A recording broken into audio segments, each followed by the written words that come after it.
చిన్నారి చిట్టి వచ్చింది ఆడదాం పాడదాం నేర్చుకుందాం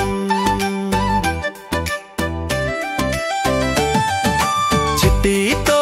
పాటు పాటలు వింటాం చిలిపిగా నవ్వుతూ కథలు విందాం కలిసి అక్షరాలు చెప్పుదాం నేర్చుకుందాం చిన్నారి చిట్టి వచ్చింది ఆడదాం పాడదాం నేర్చుకుందాం